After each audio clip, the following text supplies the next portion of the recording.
Hello friends, જય શ્રી કૃષ્ણ. સ્વાગત છે તમારું માય કિચન ગુજરાતીમાં.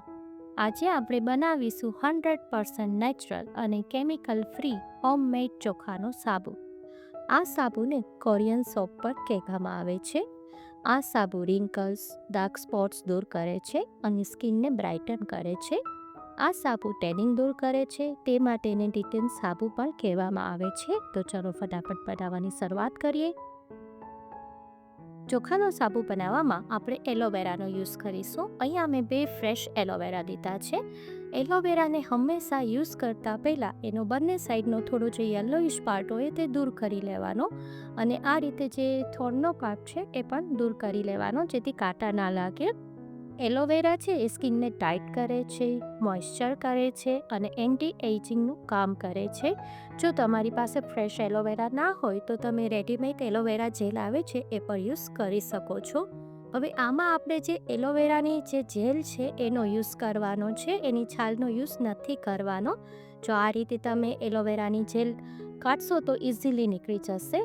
હવે આપણે એક બાઉલ ભરી અને એલોવેરાની જેલ તૈયાર કરી લઈશું. જો તમને આજની રેસીપી ગમે તો લાઈક કરજો, શેર કરજો, અને આજ સુધી તમે મારી ચેનલમાં નવા હોય તો ચેનલને સબસ્ક્રાઈબ કરી દેજો અને બાજુમાં આવેલા બેલ આઇકનને પ્રેસ કરી દેજો, જેથી આવનારા બધા જ નવા વિડીયોનું નોટિફિકેશન તમને મળી જાય. હવે આપણે જો અહીંયા એક બાઉલ ભરી અને એલોવેરા જેલ કરી લીધી છે. હવે એક મિક્સર જાર લઈશું અને એની અંદર બધી જ એલોવેરા જેલ લઈ લેવાની છે. ત્યારબાદ આપણે અહીંયા ચોખાના લોટનો યુઝ કરીશું.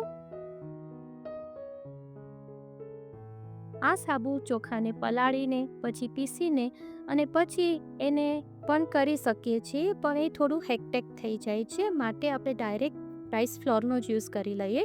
હવે અહીંયા આગળ આપણે 3 ચમચી ફૂલ ભરી અને ચોખાનો લોટ લેવાનો છે. પછી એને એકદમ સરસ ગ્રાઇન્ડ કરી લેવાનું છે.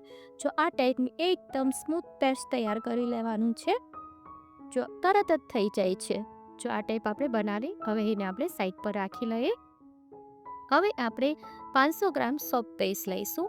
આ સોપ પેસ્ટ ગ્લિસરીન અને કોકોનટ ઓઇલથી બનેલો છે, અને જે સલ્ફેટ અને પેરાબેન ફ્રી છે, અને જે સ્કિન માટે ખૂબ જ સારો છે.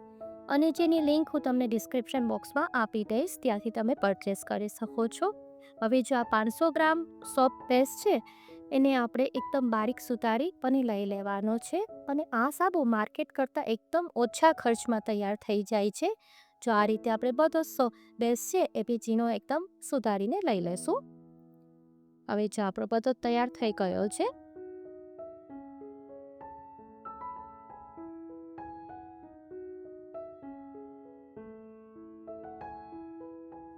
હવે આપણે ગેસની ફ્લેમ ઓન કરીશું અને એમાં આ રીતે થોડું પાણી લેશું પેનની અંદર.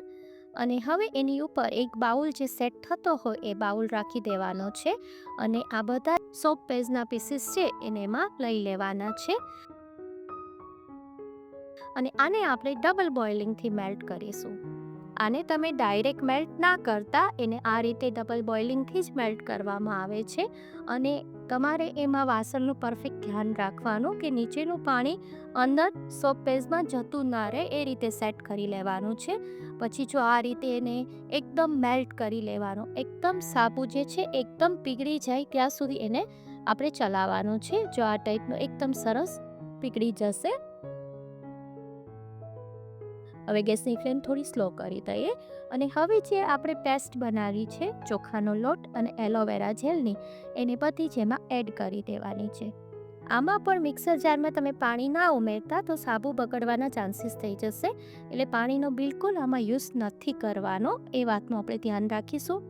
હવે જો સરસ આ બધી પેસ્ટ છે એને એમાં મિક્સ કરી દેવાની છે, અને આ રીતે એકદમ સરસ હલાવી લેવાની છે, જે એકદમ એક રસ જેવું થઈ જશે, એકદમ લમ્સ ફ્રી થઈ જશે, એ ટાઈપનું આપણે કરી લેવાનું છે. જો આ ટાઈપની એકદમ સ્મૂથ તૈયાર થઈ જશે. હવે આપણે જો આ ટાઈપ થઈ જાય પછી આપણે ગેસની ફ્લેમ બંધ કરી દેવાની છે અને એને નીચે લઈ લઈએ. અને નીચે આપણે ગરમ પાણી પણ આ રીતે રાખીશું જ. હવે આપણે અહીંયા વિટામિન ઈની કેપ્સ્યુલ ઉમેરીશું. અહીંયા આગળ મેં 2 કેપ્સ્યુલનો યુઝ કર્યો છે. વિટામિન ઈ છે જે એન્ટીઓક્સિડન્ટ છે અને સ્કિનને યંગ બનાવે છે, અને તે કોઈ પણ તમને મેડિકલ સ્ટોરમાં ઇઝીલી મળી જશે. આ પહેલાં પણ મેં ગુલાબના સાબુની રેસીપી શેર કરેલી છે, જેની લિંક હું તમને નીચે આપી દઈશ. હવે એની અંદર થોડું આપણે એસન્સ ઉમેરીશું, પણ આ ઓપ્શનલ છે. અહીંયા મેં નેચરલ જાસ્મિન એસન્સનો યુઝ કર્યો છે. તમને જે ફ્રેગ્રન્સ પસંદ હોય તે તમે ઉમેરી શકો છો, અને જો તમારી પાસે એસન્સ ના હોય તો તમે સ્કીપ પણ કરી શકો છો. હવે જો આ ટાઈપ એક મોલ્ડ લેવાનું છે અને બધું જ બરાબર પહેલાં મિક્સ કરી લેવાનું છે, અને આ ટાઈપ એક મોલ્ડ લઈ અને એમાં આપણે બધું જે સાબુનું લિક્વિડ છે એ બધું ભરી દેવાનું છે.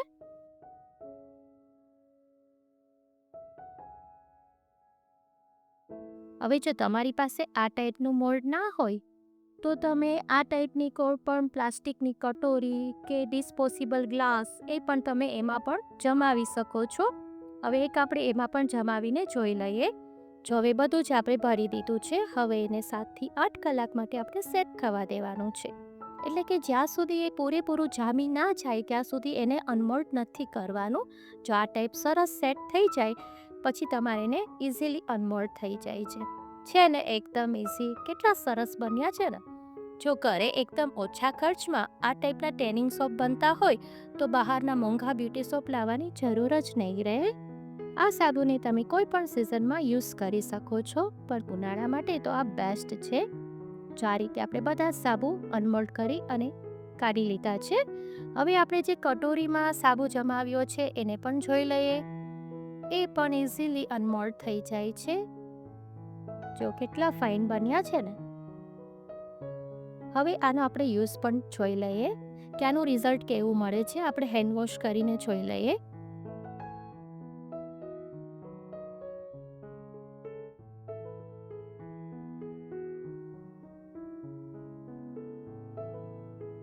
જો આ રીતે થોડું લઈ અને આપણે ચેક કરી લઈએ કે કેવું આનું રિઝલ્ટ બન્યું છે. જો મારા હાથ એકદમ સોફ્ટ થઈ ગયા છે અને સ્મૂથ બની ગયા છે.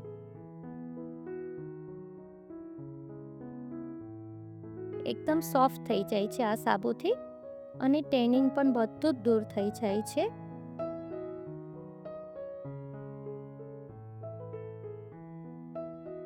તો ચોક્કસ બનાવજો. એકવાર આ સાબુને ટ્રાય કરશો અને એનું રિઝલ્ટ જોશો તો બહારના કોઈ પણ સાબુ નહીં વાપરો. આ ડિટેન સોપ યુઝ કરી તમારી સ્કિનને ગ્લોઈંગ બનાવો. જો તમને આજની રેસીપી ગમી હોય તો લાઈક કરજો, વધારેમાં વધારે શેર કરજો, જેથી તેમને પણ ઉપયોગ થાય, અને સબસ્ક્રાઈબ કરવાનું ના ભૂલશો. ફરી મળીશું એક નવી જ રેસીપી સાથે. Till then bye bye.